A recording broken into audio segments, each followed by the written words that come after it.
गुरुर्ब्रह्मा गुरुर्विष्णुः गुरुर्देवो महेश्वरः गुरुः साक्षात् परब्रह्म तस्मै श्रीगुरवे नमः। रामाय रामभद्राय रामचन्द्राय वेदसे रघुनाथाय नाथाय सीतायापतये नमः। किरातार्जुनीयम ग्रंथ के अध्ययन क्रम में आज तीसरा श्लोक है। द्विषां विघाताय विधातुमिच्छतो रहस्यनुज्ञामधिगम्य भूभृतः ससौष्ठवौदार्यविशेषशालिनीं विनिश्चितार्थामिति वाचमाददे।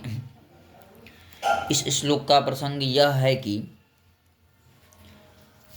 गुप्तचर किस प्रकार के शब्दों का प्रयोग करके अपनी बात को महाराज युधिष्ठिर के सामने रख रहा है। तो कह रहे हैं कि दिशां विघाताय विधातुमिच्छतो सह मतलब गुप्तचर, वह गुप्तचर, वह वनेचर, भूभृतः, भूभृतः मतलब राजा युधिष्ठिर की, राज्ञः युधिष्ठिरस्य रहसि मतलब एकांत में, अनुज्ञाम अधिगम्य, अनुज्ञा मतलब आज्ञा को प्राप्त कर कर, वाचम आददे अपनी बात को कहा, अपनी वाणी को प्रस्तुत किया। और वो युधिष्ठिर कैसे हैं? तो कह रहे हैं कि द्विषां विघाताय विधातुम इच्छतः। दुष् मतलब होता है शत्रुओं के विघात के लिए।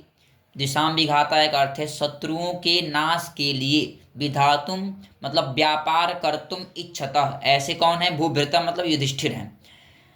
मतलब शत्रुओं के विनाश के लिए व्यापार करने की इच्छा रखने वाले ऐसे जो भूभृत युधिष्ठिर मतलब राजा युधिष्ठिर, उनकी रहस्य मतलब एकांत में, अनुज्ञा मतलब आज्ञा को पाकर, अधिगम्य मतलब पाकर, वाचम आददे वाणी को, अपनी बात को उसने कहा।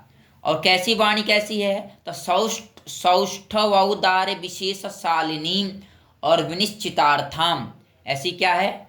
वाणी है। सौष्ठव और औदार्य, सौष्ठव का मतलब है कि सुंदर सुंदर शब्द हैं। क्या है? सुंदर सुंदर शब्द हैं। और औदार्य मतलब अर्थ गांभीर्य है उसमें। क्या है? अर्थ गांभीर्य है। और इन विशेष मतलब विशेषों से, इन दो विशेषों से युक्त क्या है? शाली मतलब क्या है? युक्त है।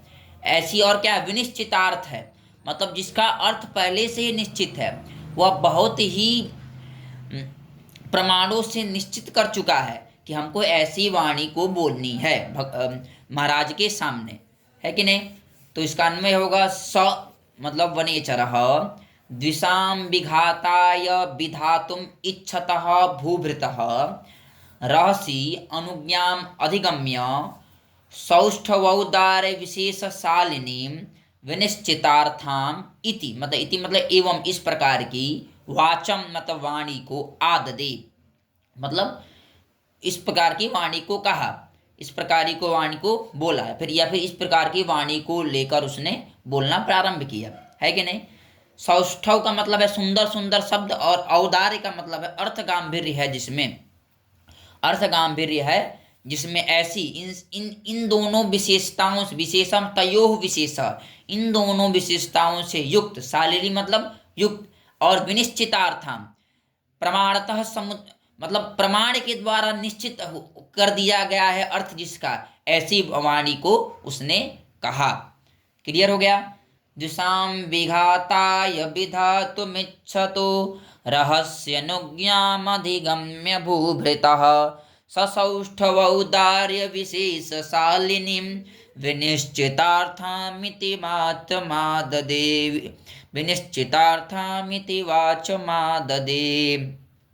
आगे चलें। अगला श्लोक है।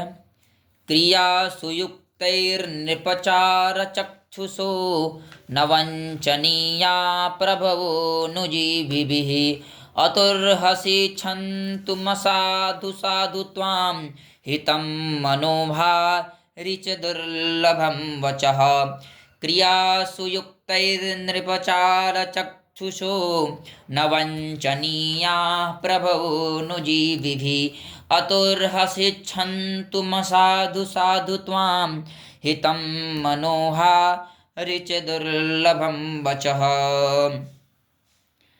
इसमें कह रहे हैं कि हे भगवान, हे महाराज, क्योंकि हितम मनोहारि च दुर्लभम वचः, हितकर हो और मन को हरण करने वाला हो, अर्थात आपके लिए हितकर हो, आपके हित में हो और मनोहारी हो, आपको प्रिय लगे, ऐसा जो वचक मतलब ऐसी जो वाणी है, ऐसे जो वाक्य हैं, ये दुर्लभ है, यह नहीं मिलते हैं। हितम मनोहारि च दुर्लभम वचः, हितम और मनोहर ऐसी वाणी क्या है, दुर्लभ है, नहीं मिलती है। क्योंकि अतएव असाधु साधुआ छंतुम अर्हसि, मैं असाधु मतलब आपको प्रिय न लगे, आपको प्रिय न लगे, अथवा साधु मतलब आपको प्रिय लगे, आपको अच्छा लगे, ऐसी मैं वाणी को बोलूं तो मुझे क्षमा कीजिएगा।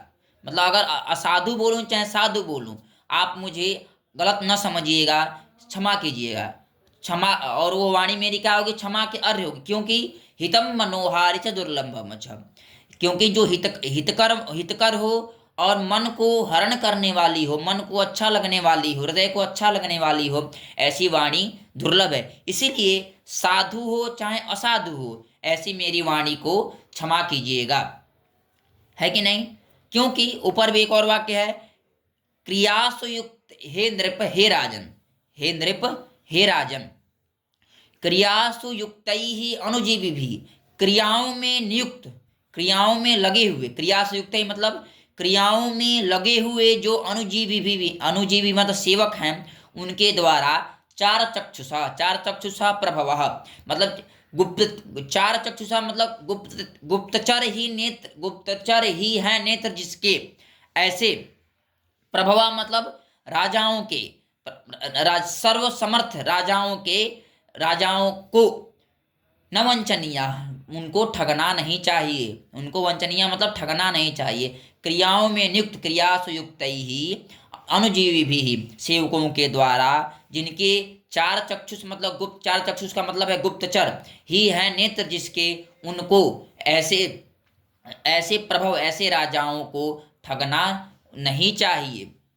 अतः असाधु साधुआ छंतुम अर्हसि, मेरा वाक्य साधु हो, आपको आपके मन को अच्छा लगे अथवा अच्छा न लगे, आप उसको क्षमा कीजिएगा, वह क्षमा के योग्य होगा। क्योंकि हितम मनोहारि च दुर्लभम वचः, वाक्य वचः वाणी क्या हो, हितकर हो, वाक्य शब्द हितकर हो और मनोहारी हूँ, ऐसा क्या होता है, वाक्य दुर्लभ होता है, ऐसी वाणी क्या होती है, दुर्लभ होती है। तो इसका अन्वय होगा, हे नृप, क्रियासु युक्तैः अनुजीविभिः चार चक्षुषः प्रभवः न वंचनीया, चार चक्षुषः प्रभवः न वंचनीया, अतः असाधु साधुआ छंतुम अर्हसि हितम, क्योंकि हितम मनोहारी वचः दुर्लभम, हितम मनोहारी च वचः दुर्लभम, ऐसा क्या होगा, अन्वय होगा। चार चक्षुषा में समास है, कौन समास, बहुब्रीहि समास। चरंतीति चरः, चरंतीति चरः, पहले पचादित्वात् अच प्रत्यय कर लेंगे, और चर एव चारः, चर एव चारः प्रज्ञादित्वात् अण प्रत्यय हो जाएगा। चारा एव चक्षुंसि एसाम, चार हैं चक्षुष जिसके, ऐसे कौन, प्रभवा, ऐसे राजाओं के, मतलब गुप्तचर ही नेत्र, राजाओं के गुप्तचर ही नेत्र होते हैं, उन्हीं के द्वारा वो अन्य राज्यों की जानकारियां प्राप्त करते हैं, और अपने राज्यों की भी जानकारियां उन्हीं के द्वारा राजा क्या करते हैं, प्राप्त करते हैं। और सब ठीक है। नवंचनीया प्रभो नुजीभिः अतोर्हसि छन्तुम साधु साधु त्वां हितं मनोहारि च दुर्लभम वचः। अलम हर हर महादेव।